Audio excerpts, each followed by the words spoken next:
ሰላም እንዴት ናችሁልኝ? እስኪ ይህንን ክረምት በቡናው በምኑ ሞቅ ሞቅ እያርግን እናሳልፈው። ቡና እንጠጣ፣ እየጠጣን እንጨዋወት። አንዳንድ ነገሮችን መጨዋወት ደግ ነው መቼም አይደለ? አዎ ቡናችን ደርሷል ውዶችዬ። ቡና እንጠጣ።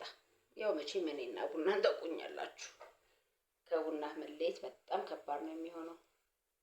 ምን ይላል አንድ የቆየ አባባል፣ ቡናስ ጥሩ ነበር ለሱስ የሚበጅ ቁርሱ የሰው ስጋ መሆኑ ነው እንጂ። እንዴ ማን ያለው? ማን ነው ያለው? ሁልጊዜ ሐሜት ብቻ ነው እንዴ? በሉ በሉ፣ እኔ ቡናን ካለ ቡና ቁርስ መጠጣት ደስ አይለኝም።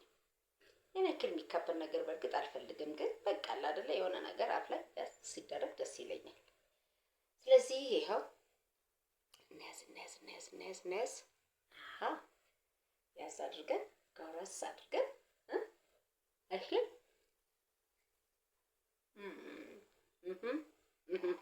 እንደተለመደው እሰይ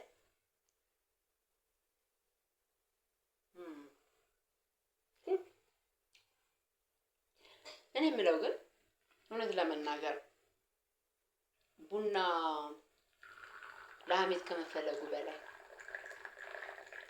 ለእኔ ማለት ነው እንደ ቴራፒስ አታዩትም? አትቆጥሩትም? እኔ ቡና እውነት ለመናገር ቴራፒ ነው። በተለይ የበፊት አያቶቻችን እናቶቻችንም የአንዳንዶቻችን ይመስለኛል ባል ሲያገቡ ተጫጭተው ምናምን በቤተሰብ ምናምን በኩል ነው አይደለም፣ ይሄ ተብሎ አይደለም ተዋደው እንደዚህ ዘመን የሆነ እንጠናና ተብለው ምናምን አይደለም። እና ብዙ ጊዜ ቡና ላይ የልጆቻቸውን ድክመት፣ የባሎቻቸውን ችግር፣ ከጎረቤቶቻቸው ጋር ያለውን ነገር እያነሱ ለኛ ሐሜት የመሰለን ነገር አምጥተው ሲያወሩን አንዳችን ከአንዳችን የተሻለ የላይፍ ኤክስፒሪየንስ ይኖረናል። እና አይዲያ አንቺ ደግሞ አሁን ይሄንን ጠብለሽው ባየሽ የከሊት ባል እንዴት እንደሚያሰቃያት ባየሽ የከሊት ልጅ እንዴት ቁም ስቅሏ እንደሚያበላት፣ ገንዘብ ብትሰራ ገንዘብ አይቀመጥ፣ እንደው ለምን የጤፍ ጎታ ውስጥ አትከተውም፣ እንዴት አድርጎ እንደው በርብሮ እንደሚያገኝባት በዛ ላይ በሰው ፊት ላይ ሲያዋራት፣ አሁን ይህን በደል ብለሽ ሆኖ ግድ የለሽም ተመስገን።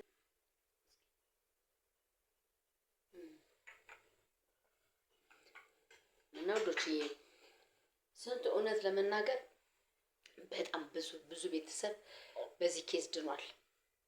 እኔ በጣም አስታውሳለሁ። በተለይ የሆነ ሰዓት ላይ በልማት ተነሺ ምናምን ወደ ከተማ ወደ ዳር የወጡ ሰዎች አሉ። ማለት ብቻ ከአንድ አካባቢ የሶሻል ላይፉ በጣም ሞቅ ደመቅ ካለበት አካባቢ ወደ ተለያየ ቦታ የተበታተኑ ሰዎች በብዛት ታስታውሱ ከሆነ የሚሞቱት ትልቅ ሰዎች ነበሩ።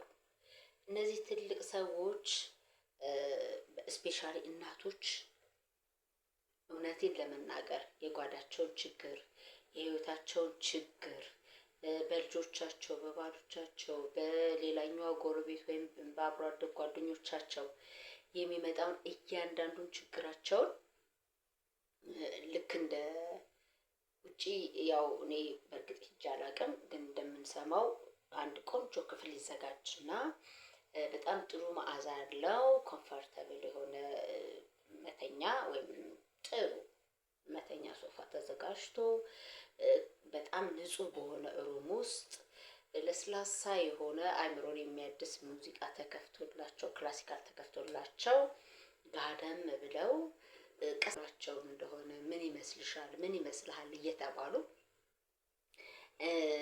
ያ በጣም ብዙ አይነት ችግር ውስጣቸው ያሉ አዳማጭ ያጡ ሰዎች በተመቻቸ ሁኔታ ጋደም ብለው ችግራቸውን ያወጡታል ወይም ደግሞ ይተነፍሱታል። ያስጨነቃቸውን፣ ያበሳጫቸውን፣ ተስፋ የቆረጡበትን ነገር ለረጅም ሰዓት ከልካይ በሌለበት ነገር ግን አዳማጭ እንዳላቸው ፊል በማድረግ ያንን ስሜት በመጋራት ያወጡታል። ያ ማለት ምንድን ነው? ቴራፒ ተብሎ ከዛ በኋላ ሰዓት ተቆጥሮ በስነ ስርዓት ፋይል ተከፍቶለት ልክ እንደተመላላሽ በሽተኛ ኦፍኮርስ በሽታ ነው፣ ጭንቀትን በውስጡ መያዝ በሽታ ነው። ሶ እንደዛ ያወሩና እየተጻፈ በደንብ ዶክመንትድ ሆኖ ምናምን ለነሱ ሕክምና ይሰጣቸዋል። ከዛ ደግሞ እነሱ ያንን አገልግሎት ላገኙበት በዶላር ከፈል አድርገው ይላሉ ማለት ነው። እኛ ሀገር ስንመጣ እዚች አዲስ ስኒ ቡና ያኔ ክብሩ ይስፋ ለመድኃኒዓለም እንዳሁኑ 1300 1500 ምናምን ባልገባበት አንዲት መለኪያ ስኒ ቡና እርግጠኛ ነኝ 25 ሳንቲም ምናምን በሚባሉበት ዘመን ላይ ቡናቸውን ብለው በከሳስ ደግሞ በጣም የሚገርመኝ ነገር አንደኛዋ ስትጠራ ዝም ብላ አትመጣ፣ ባዶ እጇን አትመጣ። የሆነ ቂጣ ጋግራ ከሆነ ቡና ቁርስ ላይ ይዛ ትመጣለች። አንደኛዋ ሽምብራ፣ አንደኛዋ የሆነ ነገር ብቻ ቤት ያፈራውን ነገር ይዘው ይመጣሉ። ያን ብቻ አይደለም ስራቸውንም ይዘው ይመጣሉ አይደል እንዴ? አንዷ ጥጧን ይዛ ልትመጣ ትችላለች፣ አንዷ ስፌቷን ይዛ ትመጣለች። የእጅ ስራ የምትሰራዋ የእጅ ስራዋን ትሰራለች። ከዛ እስማ ምስር የምትለቅመዋ፣ ሽሮ የምታዘጋጀዋ አይደል እንዴ? በቃ ያው ሁሉ ነገር ይዘው መጥተው ተጋግዘው ጥጥ የምትፈትል ካለች ጥፍጠሬውን ሌላዋ ታወጣላታለች።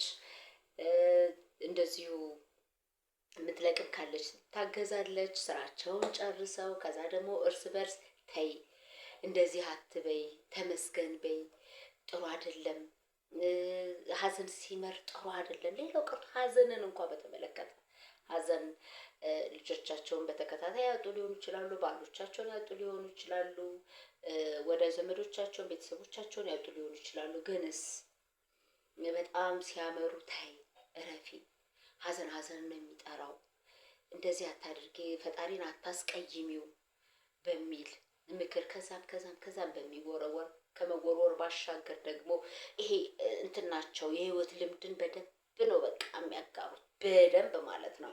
እንዴ እከሌን ባየሽ ስንት ቤተሰብ ቀብራ ይኸው እንዴት ሆና ቁማ ትሄዳለች ሲባል ፈጣሪ ላይ ያስችል አይሰጥም ነውና እንዴት ቁማ እንደሄደች አታያትም እየተባለ እርስ በርስ እየተደጋገፉ ያው ሁሉ ነገር በደንብ በቃ ውጪ በዶላር የሚከፈልበትን ቴራፒ እዚህ ደግሞ በአንዲት ስኒ ቡና ያውም ደግሞ ራሳቸው ይዘውት በሄዱት ቡና ቁርስ ስራቸውን አከናውነው ሀሳብ ጭንቀታቸውን አራግፈው ከሌላ አሃ ይሄም ለካ አለ፣ ከኔ በላይ ለካ ችግር አለ፣ እኔማ ምን ደረሰብኝ፣ እውነት ነው ፈጣሪን አላስቀይመው የሚል እሳቤን ይዘው እንዲሄዱ ተደርገው በደንብ ተደርገው ነው የሚሄዱት። እና እውነት ለመናገር እኔ ቡና እንዲህ አሁን በየአደባባይ ወጥቶ የአደባባይ እንጀራ መብያም እንደገናም ደግሞ ማድመቂያም ከመሆኑ በላይ የሚታየኝ ቴራፒስት በቃ ራሱን የቻለ ሕክምና እውነት ለመናገር እኔ በዚህ አምናለሁኝ። እኔ እናንተን እንዴት እንደምታምኑ አላውቅም። ሀሜቱ ምናምን ሊኖሩ ይችላል፣ ኦፍኮርስ አለ። ምክንያቱም በሀሜት ነው ሌሎቹ ነገሮች የምናወራው አይደል እንዴ? ውይ ዛሬ ምን ነው ፊትሽ ጠቆረ ምናምን ሲባል አረንዶቴ አይ ትላለች አንደኛዋ ትነሳና ዛሬማ እንዴት ሲያደርገኝ እንዳደረ እኮ አንቺ አታውቂ። አቤት የሰማይ አምላክ እንደው መቼም ይችን ብርሃን ያያት ብሎኝ ያነጋው እንጂ ምናምን ብላ አንዷ ትነሳለች። ምን ሆነ እንዲህ ተፈጥሮ እንዲህ ተደርጎ ምናምን አንቺ ደግሞ አሁን ይሄን በደል ብለሽ ነው የኔው ነው ባየሹ ብላ አንዷ ትነሳለች። እርስ በርስ እየተደጋገፉ አንቺ ትብሽ አንቺ ትብሽ የለም ተይ እልፍ ሲሉ ያልፋል። እንደዚህ አታድርጊ የኔ ችግር በጣም ብዙ ነው። ያንቺ ማመንሽ ተነካ በሚል በጣም ብዙ እናቶቻችን ጭንቀታቸውን አራግፈው ወደ ቤታቸው ተመልሰዋል። ከአቦር እስከ በረካ ባለው ሰዓት ማለት ነው። እና ቀላል ነገር አይደለም። ቡናችን ሀሜት የሚቦካበት የሚቦካካበት ብቻ ሳይሆን እንደዚህ ችግራችንንም የምንቀርፍበት የህይወት ልምዶቻችንን የምናካፍልበት ብቻችንን በመስራት ረጅም ጊዜ በመውሰድ ጊዜያችንን የምናቃጥልበትን በጋራ ሆነን አብረን ስራችንን የምናቃልልበት ትልቁ ሕክምናችንም ባህላችንም ድጋፋችንም ነው ብዬ እኔ አምናለሁ። እናንተ በምን እንደምታምኑ አላውቅም። ካበዛሁባችሁ ይቅርታ። ግን እንደው ብትችሉ የኔ ውዶች እናንተ የሚሰማችሁን ስሜት ብትነግሩኝ ደግሞ ደስ ይለኛል። አዎ እኔ አሁን እንግዲህ ማንንም አላማው አይደለም አማው በቃ የተሰማኝን ነው የተናገርኩት። ለማንኛውም አሁንም እየበላ እንቁልልጭ እያልኳችሁ እኔ ቡናዬን እየጠጣሁ ቁርሴን እያጣጣምኩ ነው። የተሰማኝን ስሜት በዚህ መንገድ ገልጫለሁ። እናንተስ ምን ትላላችሁ? በጣም ነው የምወዳችሁ። ደህና ሁኑልኝ።